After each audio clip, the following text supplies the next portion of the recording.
Hello, I'm Bob Schieffer, and welcome to the CBS Evening News online edition. Just ahead, latest details on the courthouse shootings in Atlanta that left a judge, a deputy sheriff, and a court reporter dead. Also, charges of adultery at Guantanamo. 2 high-ranking officers are relieved of duty, and the deputy commander of the entire base is under investigation. And what do you do when you have too many swans? We'll show you what one state is doing. It's all starting now on the CBS Evening News online edition. It is almost as if it has become open season on judges. Just yesterday, we told you about the big break in the case of a Chicago federal judge whose mother and husband were shot to death in her home last week. Today, a state judge in Atlanta was gunned down in his own courtroom.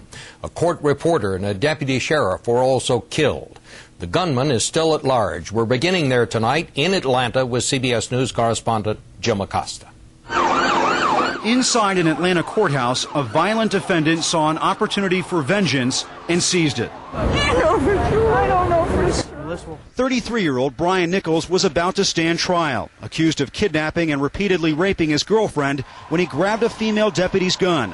He shot and wounded her, then opened fire, killing the judge, Roland Barnes, a court reporter, and another deputy outside the courthouse. Police rushed in, sweeping witnesses into an elevator. There was a female deputy, and she started crying. I said, "Please tell me what's going on." And she said, "The defendant got the gun and shot the judge." Well, your friend, the court reporter, was in that room, and you're waiting to find out what happened. Yeah, you just don't know. She could have had a substitute, which, I don't want anybody to be shot. But if it's my friend...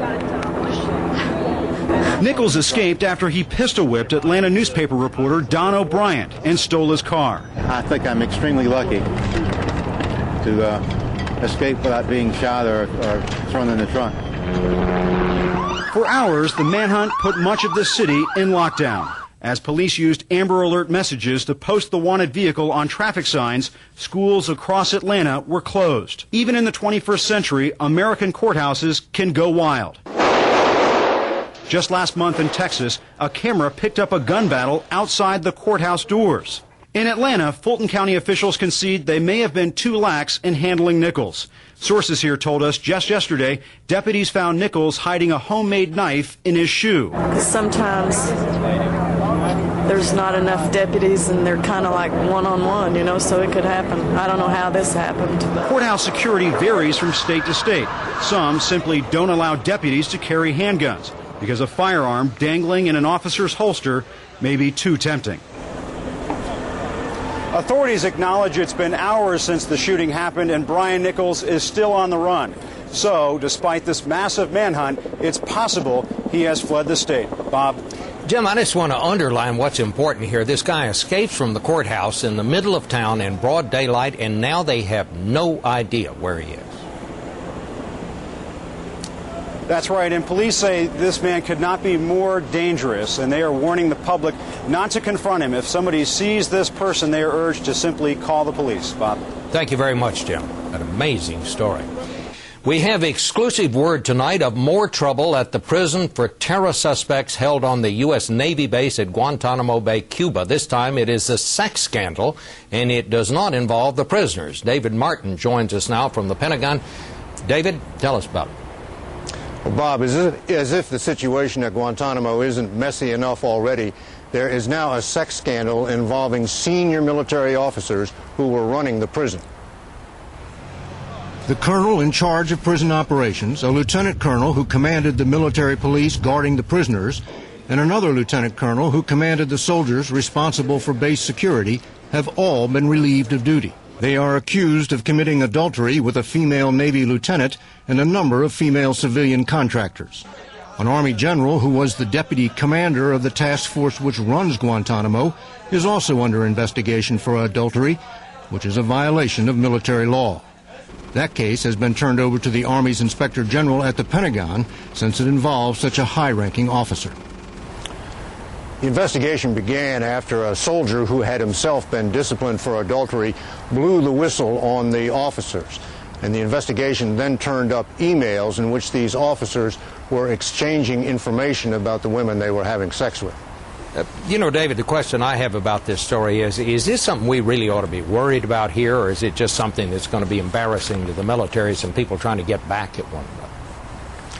Well, Bob, these were 4 of the most senior officers at Guantanamo, and although this is private behavior off duty, it still involves these leaders, and it raises real questions about the quality and the discipline of the people who are running the prison down there. Okie doke. Thank you, David. We end the broadcast tonight with a report that has great pictures, a selfless hero, and some majestic birds, and is just an all-round good story. It even answers a question you probably never asked. Why would anyone kidnap swans? Sandra Hughes has the answer in tonight's Eye on America. With its 8-foot wingspan, the trumpeter swan is a bird of myth and legend. But it's reality that's the problem. So they eat too much and they're wrecking parts of the river. That's one of the concerns and one of the reasons for trying to develop a technique and a way to get the swans to go somewhere else.